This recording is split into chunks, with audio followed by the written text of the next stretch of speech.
You're a familiar face in many different arts events, taking pictures of people, but I know that you also brandish the pen. We'll get back to your photographs in just a minute, but tell us about your recently published book.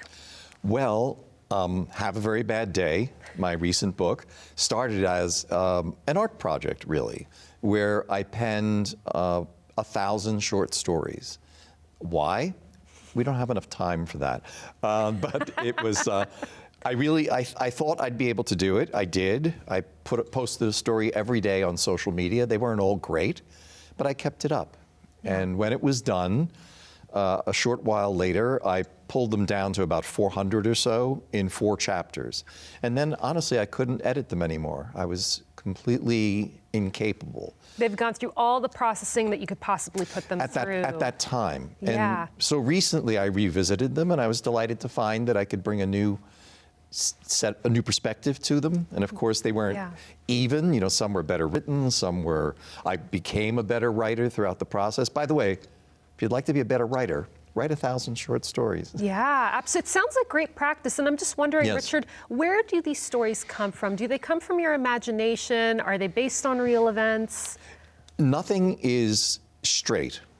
Everything is a cocktail. Straight doesn't work for me, and when I find myself doing it, they're very disappointing stories for me, and I don't think I've ever shared one that was completely straight. So they're abstractions of actual thoughts, or maybe part of an overheard conversation. There are types of people that are recurring types of characters in my stories. I use the Twilight Zone kind of method, that even in the amount of episodes of the original Twilight Zone, they repeated a few themes. Right. So it gave me some comfort. I think the same with the original Star Trek, you know, being a little thematic, not such a bad thing as long as you break it up properly. Right. Yeah, they come from life. They come from observing people and caring about people. May not seem like it because there's an awful lot of murdery stuff going on. But well, then I want to know, like, what are a couple of stories you have in there? Do you have any favorites that you'd like to read for us today?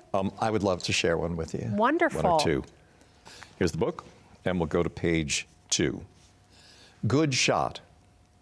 Cousin Phil, one of a pair of identical twins, nonetheless recognized himself with unerring accuracy in the childhood photos his Aunt Erica unearthed after Christmas dinner.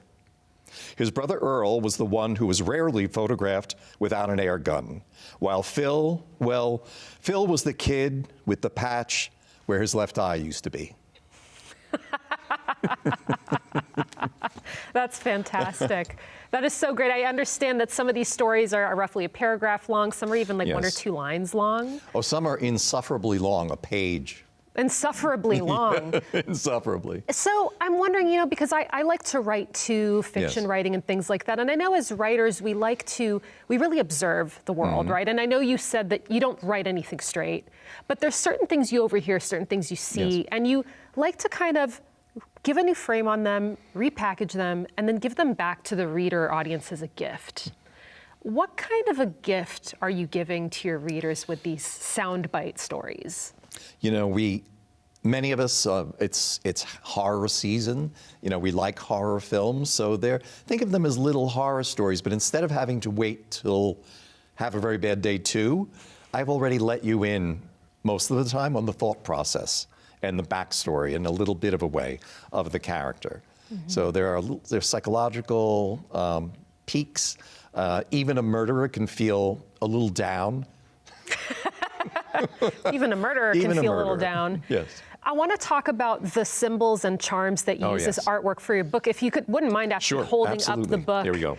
With that cover. I mean, these symbols and charms are so fascinating. I was really captivated even when I just saw the website for the book.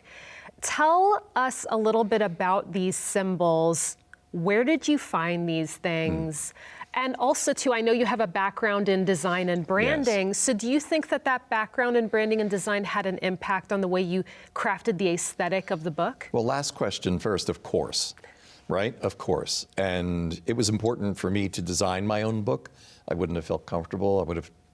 I'm a pretty good patient, but I would just be all over the designer, and I would just be a terrible client. So yes to that part. And then when I did the very first readings of my book, people would laugh, quite a lot in small rooms, and it was difficult for them to ascertain when another story was beginning, because they're of unfamiliar length, right? So people are not used to it. That's often a case when I do a reading. It takes a little time for a new audience to learn, like, am I allowed to laugh at a murder joke? You know? So people still feel a little bit reticent when they hear these kind of dark without stories. question. And the people who know me, they just start laughing right away. And you can tell that, you know, if it's a larger audience, and they worry know what's about coming. me and the people that are laughing. But they start laughing a little later.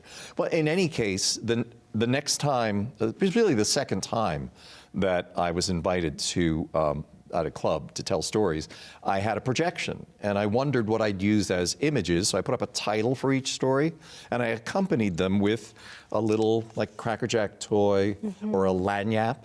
Yeah. You know, wonderful little Cajun word. Right. That's something that you get for free that you've already paid for. Yeah. So like a Lagniappe. That's Cracker Jack the perfect toy. word for that. Yeah, Right. yeah. In fact, when my original posters for some of the early shows were the regrettable lagniappe.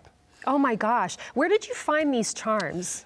Oh, I think the first ones probably at an estate sale, and I became attracted. I'm not a giant collector, but I travel to eBay looking for certain themes. Yeah. You know, it does wear out after a while. It would be difficult, in other words, for me to accompany all 300 stories with a specific, even a pairing, right? Right, You get a right. single image, and that might be very good for one story. Pairings complicate, and they allow me to use it for far more stories. But still, in all, you know, there are no, televisions. You know, there are things that are kind of missing Right. from Cracker Jack world. Right. So you just start to run out. But as a general theme for the feeling of it, I still feel very comfortable that it was the right decision to make. Right. You know, going on this theme of visuals and symbols and things like that, as a photographer, I know you tend to take a lot of portraits and photographing Yes. portraits, candid photos of people, artists in the middle of their craft. You know, whom do you photograph, and why do these people matter to you? I have 3 families, right? I have my family. I have a rare genetic disorder, so I have this worldwide family that I connect with, and also Is it Alpha-1? Alpha-1, Yes. Alpha-1 antitrypsin deficiency, a degenerative lung disease. And my other family is the family of creatives. And I find no matter where I've worked in the world, you can sit down and break through a little language, and you're among family. So it's creatives that I decided that I like to photograph. And I was a professional photographer for many years before I considered taking a candid photograph. It's really fairly recent. And why is that? I mean, why did you hesitate for so long to take a candid photo? Sometimes I think I got started rather early in a professional environment, professional fashion studio. So to me, they were this class of people that you take pictures of. Right. And And it's all set up. There's a studio, there's a shoot, there's That's a model. right. It's an intention. They know what's happening. And I'm also polite, and I felt like it was rude in many cases. And believe me, when I felt that, my subjects felt that as well. People would just immediately put up their hands. Yeah. And at a certain point, I decided that that was no longer acceptable. And I adore people and photographs of people and portraits. And I just, there's a great deal of vulnerability on my part. And I think maybe that's what people sense when I approach them with the camera. You know, I'm not bossing them around, and I don't want them to model for me, certainly. Right. I really am spying on them a bit for a moment. But Yeah. I like to think that they take their own portraits. So I just put myself Explain into... that for me. Well, I put myself into a relationship where it's not a complete surprise. I never use a long lens of any kind. So I'm in the environment with me. Right, you have to be close up to the subject. Yeah, we make a usually wordless pact, and then it happens. You know, so really, am I taking that picture completely? No, it's more of they become an accomplice Right. in the picture, Right. and an editor, and maybe a director in some cases as well. Certainly with performers, right? Right. That's kind of fascinating because it shows a slightly different point of view on observing people than your book does, right? Because with your book, you are holding yourself at something of a distance from the subjects or characters that you described a That's little. assuming that they're not autobiographical. Assuming they're not autobiographical. I mean, I think with every writer's work, there's always a bit of autobiography Don't you in think? there, Yeah. right? Yeah, yeah. So what kinds of upcoming projects do you have? Well, I have begun writing my next book. And what is that? It's a book about my childhood in the Bronx and attending Catholic school. Do you have a tentative title working for Yes, it? Come Down Cool. Come Down Cool. So what is like one little vignette or story from this whole long life that you have that you think is a really good highlight for the book? Well, there are a lot of funny things happened to me as a kid, but Come Down Cool part wasn't exactly funny, but very formative in that I was traipsing, kind of rolling down the steps at my house.